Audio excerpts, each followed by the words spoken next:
Hi there mga beloved yung soulmates. Kamusta po kayong lahat?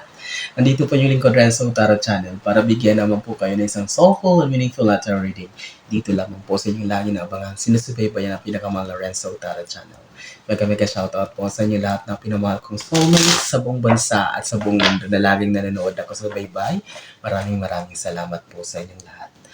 And ang ating pong reading ngayon is isang bonus reading para sa ating magpinakamala nasa sign ng Cancer, Sun, Moon, Rising, Venus. Para sa inyo to, alamin natin ang karagdagang mensahe ng universe para sa inyo. Rating ko, Cancer, Sun, Moon, Rising, Venus. I know that this is the reading that you've been waiting for. You're so excited, so huwag nating mapatagalin pa. Ay, ulitin ko po ha, kapag nagustuhan niyo po or nakaresonate po kayo sa ating reading ngayon, ay wag niyo po kalimutan na mag-comment at nagre-reply po ako sa mga comment, mag-share na rin po at i-like. Of course, wag kalimutan na i-subscribe po ang ating channel. Sige po. Bonus reading, Sun, Moon, Rising, and Venus, mga Cancer. Kung soulmates, para sa inyo to, last shuffle, at kunin na natin yung 10 baraha. Ayun. Ganda ng ating shuffle. Okay. Cancer. Spirit Universe, Spirit Guides, Angels, Ancestors, give us the 10 cards for our bonus reading for Cancer. 10 baraha sa ating mga pinakamahal na nasa sign ng Cancer. Kamusta po kayong lahat? Spirit Universe, Spirit Guides, 10 cards please for Cancer. Kunin ko to. Ayun. Dalawa. Sige. 8 cards please for Cancer. 3, 4, nahulog. So maybe some of you will be wondering bakit para ang gulo ko mag-shuffle. Don't you worry. I'm confident that this is where I'm comfortable. Medyo magulo lang po ba't dito tayo nakakakuha ng mga magagandang baraha wherein nakaka-resonate po ang karamihan. Okay? Pero na tayong 6 na baraha. Spirit Universe, Spirit Guides, Angels, Ancestors. Last 4 cards please. 7, 8. Last 2 cards please for Cancer. 9. And kunin ko to. Naka-usli. Okay. Wag na natin pang patagalin pa, Cancer. Kompleto na yung 10 baraha. Without further ado, bonus reading mo. Let's begin with your first card. Oh. 8 of Pentacles. Money machine, money making. So, I can see her na parang may mga bagong pagkakakitaan na kayong susubukan, Cancer, or maybe there are some new jobs that you will be trying or papasukan nyo or parang a-applyan. Although this is not aligned, kahit hindi na aligned to sa skills mo or hindi ito aligned sa tinapusan mo, it seems that parang susunggaban mo ito. Since it's because you really wanted na parang magdagdag pa or sumubok ng something new na at least kumbaga ang kinakailangan mo ngayon ay makakapag-produce ng income. Ayan, no? 8 of Pentacles. So, any kind of venture, papasukin mo, basta legal, basta marangal, walang masama dyan. Ito nakikita ko dito, Cancer, you will be trying everything, you will be considering a lot of things na may kinalaman sa pera o makapagbibigay ng income stream para sa iyo as of now. Okay? Pangalawa, okay.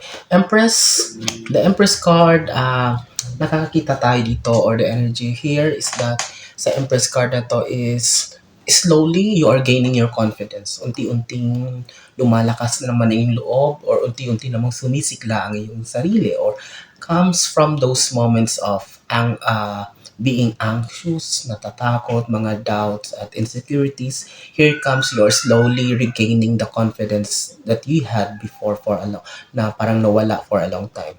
Okay?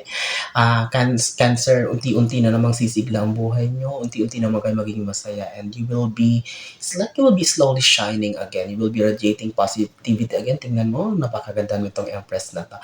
So, unti-unti na naman kikita ng mga tao na magiging masaya ka naman. And because after a long time, you've been so serious, parang masyadong seryoso ang nangyari sa buhay mo. It's because of the things na sinettle mo or mga bagay-bagay na pagkabisihan mo na talagang it needs a serious action also. Okay?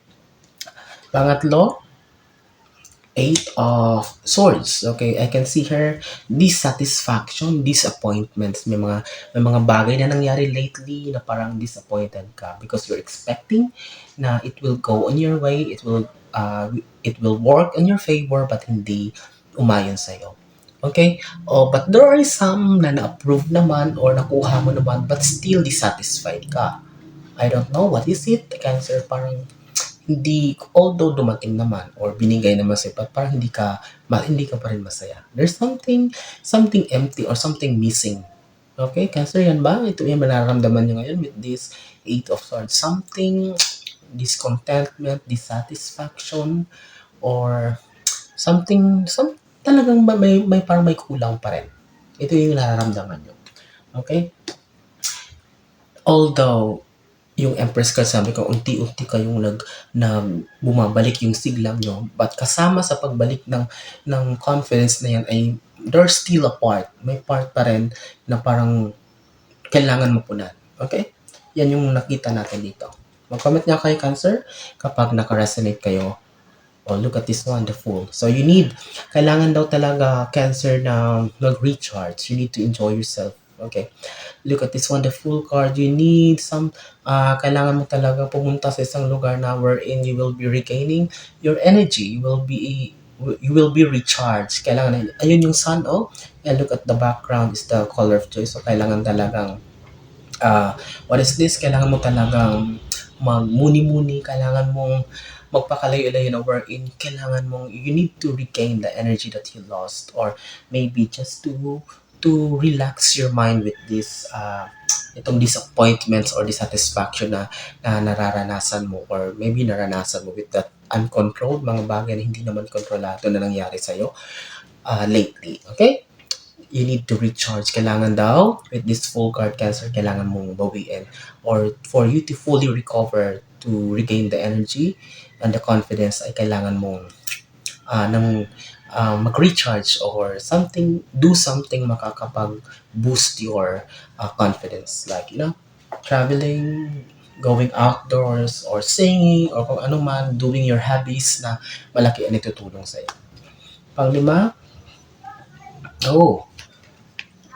Four of Cups. So, merong offers, may mga offer, or maybe may mga tulong na pinapabot sa'yo, but still you are thinking about it.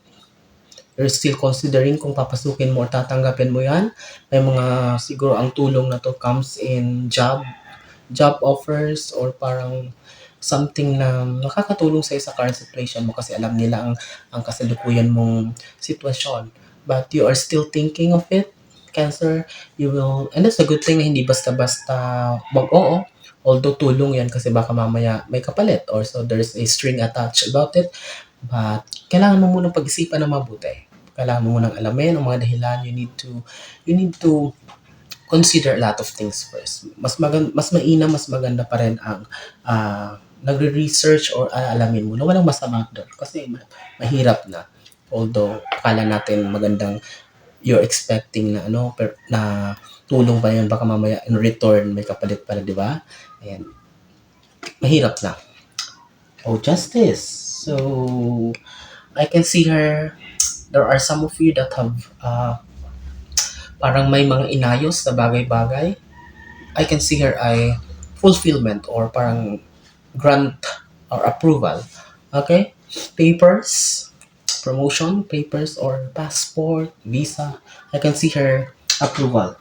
Okay? Nakakita tayo ng mag-grant ito, but not in the time or in the time frame na ini-expect mo, but maybe madi-delayed, magkakaroon ng konting delays, but it will be granted.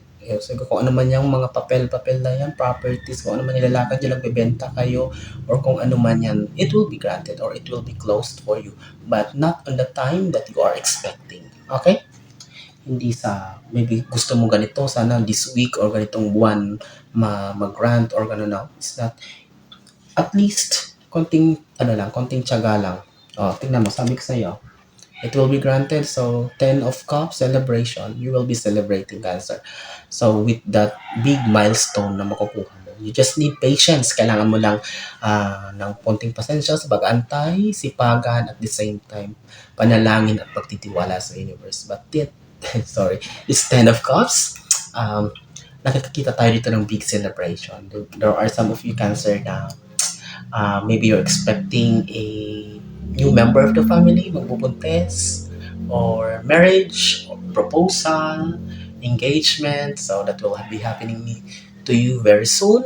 So yung mga cancer tayo nakikita magbubuntes because ayan may mga bata. So expect a new member of the family cancer, but it will make you so happy with this celebration card, 10 of cups. So karagdagan member ng family.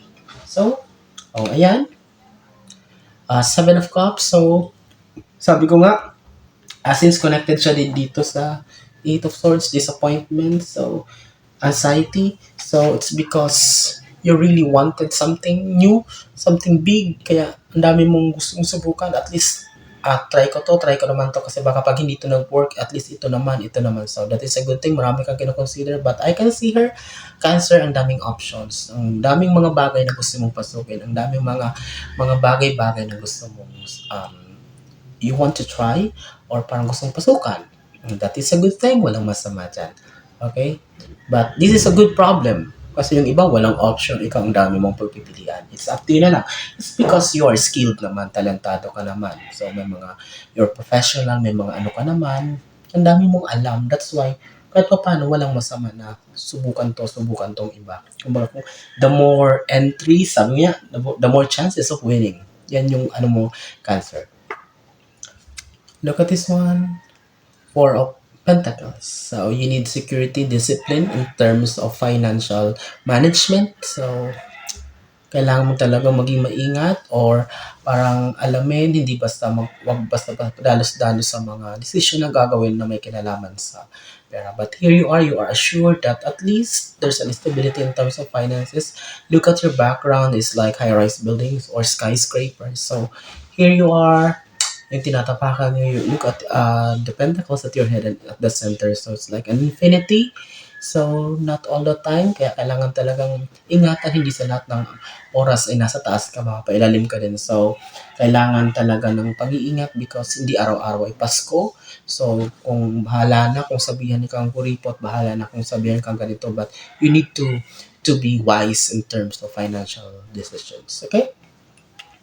10th and last card, tapusin natin. Cancer, ito yung bonus reading with the Queen of Swords. So you need to have discipline or you need to be wise or you need to be kailangan talagang maging matalino sa mga decision na gawin. I can see her na may mga gagawin kang decision in the future na may kinalaman sa career mo and it needs enough or thorough decision making. You need to ask guidance at the same time. Kailangan mo humingi rin ng advice ng iba. Hindi mo to gagawin ng mag-isa. Dapat kasi look at those clouds, okay, sa background mo.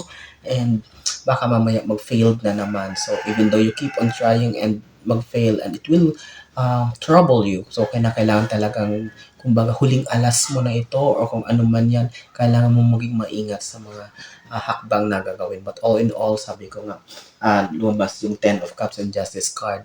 It will be granted, it will be approved for you, but not on the time that you're expecting, but it will be given to you.